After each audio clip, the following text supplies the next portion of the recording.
Isang mapagpalang hapon na naman sa ating lahat ngayon, ka-farmers. Medyo hindi tayo nakapag-video about ng pag-ano natin. Lagi lang tayo nagla-live pag kumakain ng gulay. Ngayon, kasi biglang gumanda na yung panahon na medyo wala ng bagyo at medyo pangatlong araw na po ngayon na umaaraw.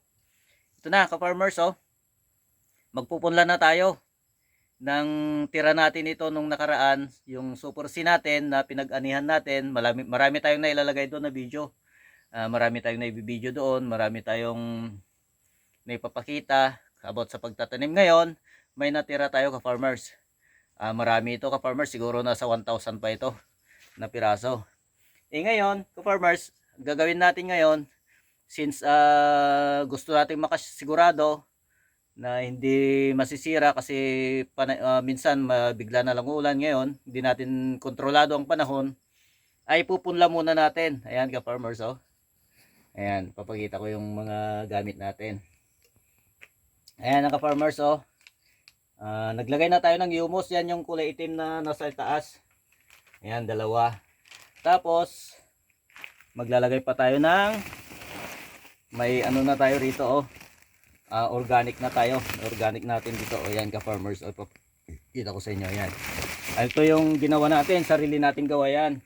Ngayon ka-farmers, dahil medyo mahirap magkuha ng lupa, ayan, pinilit natin makakuha ng medyo maganda-gandang lupa.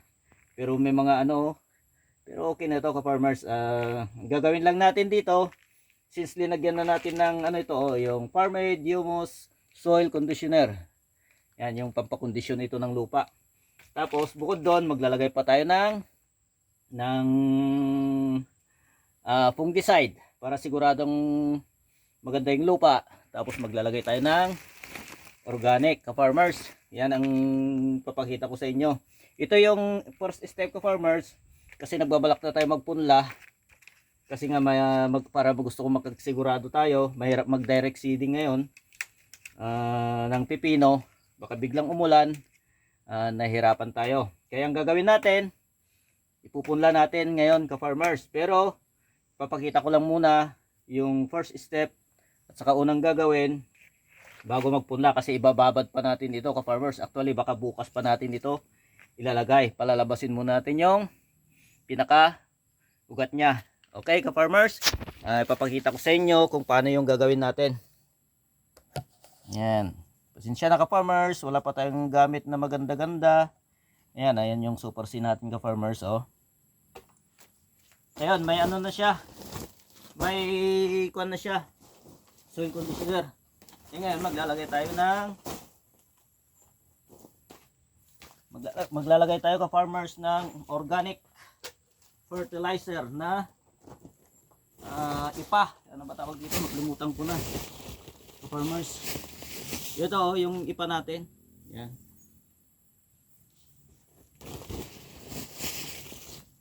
Yan, medyo malikabok na kasi matagal na ito ka-farmers.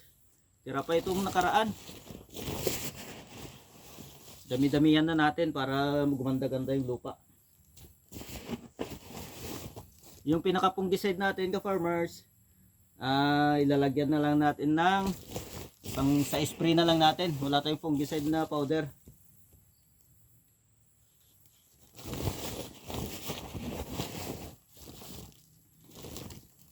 Yan. Haluin natin. Pwede rin nating haluin sa pala o kaya kahit sa kamay lang. Sa akin kasi ka-farmers, kinakamay ko lang ito para makita natin yung mukhang kulang pa.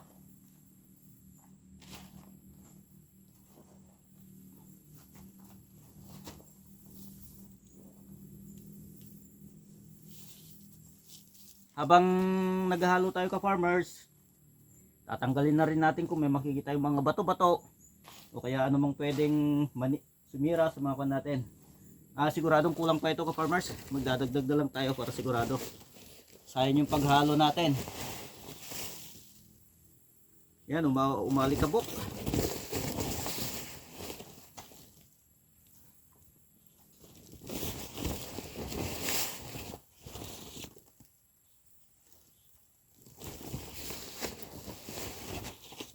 Yan, ka-farmers. Itira na natin, magtira tayo ng konti doon. Kasi may ilalagay pa tayong magda-direct seeding tayo, yung upo lang. Kasi medyo malaki-laki yung buto noon, okay yun. Pero pag pipino maliit. Mukhang okay na ito. Ayan ka-farmers, haluin lang natin para makita natin kung tamang-tama lang yung lupa.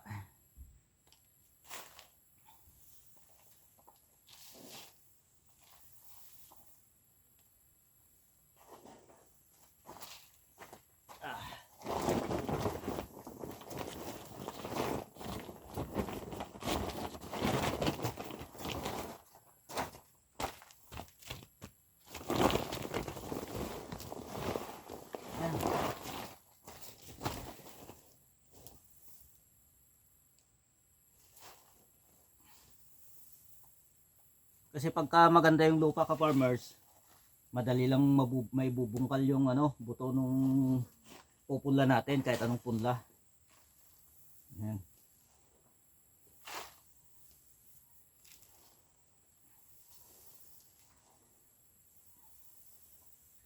May 1,000 kasi yung pupunla natin, farmers.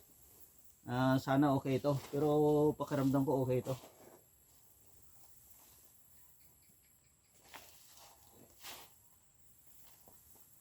Ayan. Okay na itong lupa na ito ka-farmers.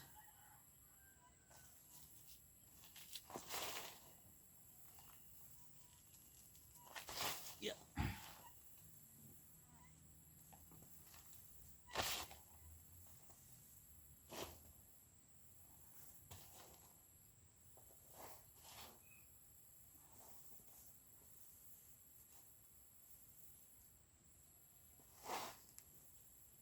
Haluin natin maigi para makita natin kung tamang-tama yung pagkahalo ng lupa at lupa at saka organic.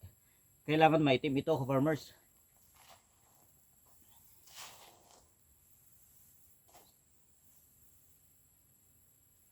Actually dito ka-farmers, kung gusto natin maglagay ng abono na 4,4-10, complete huwag tayong maglalagay na muna ng mga urea ganun.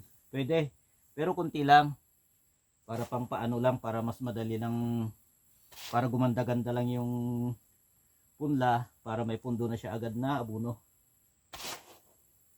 Yan ka-farmers habang hinahalo na natin ito, tinatanggal na natin yung medyo malaki-laki. Kung kayang durugin, ayan, dudurugin natin kung kayang durugin. Ayan.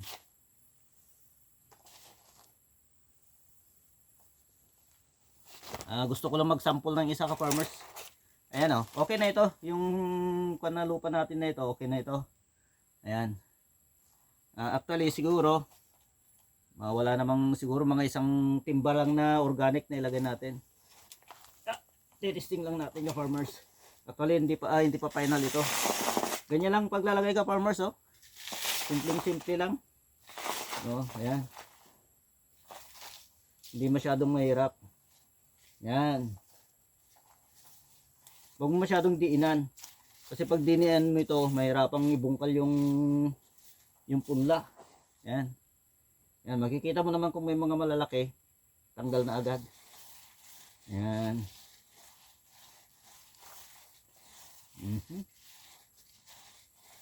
Pero ito ka-farmers, maglalagay pa tayo ng fungicide. Isinampol ko lang para matansya ko kung gaano karami. Yan. So ka-farmers, halimbawa, pwede na tayo maglagay ng dito.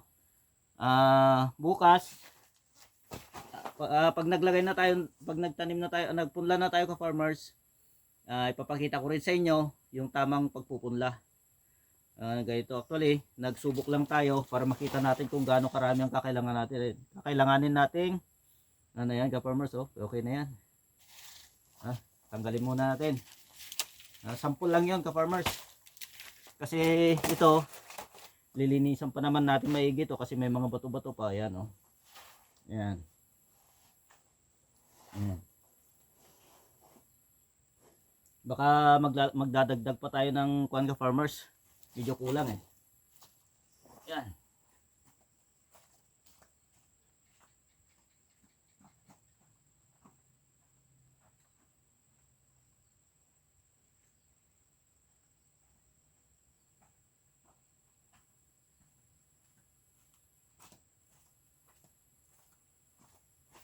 Yan pa ba yung humus natin? Na. Okay na ito, farmers. Hindi na natin lalagay ito kasi may lalagay pa tayo doon sa upo. Yung ganitong forma ng lupa, farmers, medyo maganda na ito. Okay na ito. Eh kung mas marami, may mas marami pa sanang organic, mas okay pa sana. Kaso wala na tayong organic. Yung organic natin farmers, sarili nating gawa yon. Na-video na natin yon. Na-short video natin kung paano ginawa. Ayan. Na-short video natin kung paano ginawa yung kwan natin na yon. Yung organic natin na ipa, nakalimutan ko 'yung pangalan. Talaga malilimutin na yung tao sa dami ng trabaho natin, ka-farmers. Iba-iba yung trabaho natin sa bukid, sa barangay, lahat. Yan. Tapos sa mga anak natin, marami. Pero masaya tayo, ka-farmers, kahit pa paano. Yan. Yung ganitong standard ng lupa, ka-farmers, okay na ito para sa akin. Pero yung kung mas marami pa sanang organic, okay na. O mas okay pa sana. Pero wala na tayong organic eh. Ayan. Medyo marumi yung kamay natin, ka-farmers. Ahay. Ayan, nalito. Ayan, ka-farmers. Sana tong video na ito may natutunan kayo. Simple lang naman, ka-farmers. Oh. Ayan, may tray na tayo. May yung timpla ng ano natin, yung lupa natin. Tama-tama lang yun, ka-farmers, madali. Sunod na video natin, ipapakita ko sa inyo kung paano yung tamang pagpupunla. Actually, ka-farmers, nakaprepare na lahat doon yung paglalagyan natin ng punla. Kaya lang, hindi tayo makakilos, marumi yung kamay natin ng hindi tayo makapag-video ng mayos. Pero actually, sabi ko sa inyo yung mga kakailanganin natin, kahit papano, may natutunan kayo dito sa video natin. Sa susunod na video natin, ka-farmers, ipapakita ko sa inyo yung tamang pagpupunla. Pero sa ngayon, hanggang dito na lang muna. At maraming salamat po sa lahat ng mga nanonood sa atin, ka-farmers, sa ating video. Marami tayong video. Kaya lang siyempre lahat-lahat susunod-sunod. Marami tayong video, marami tayong live, marami tayong short video. Ayan, ka-farmers. Pero sa ngayon, hanggang dito na lang muna. Gusto ko muna pinakita sa inyo yung tamang pagpupunla ng pipino. Okay, farmers? Hanggang dito na lang muna.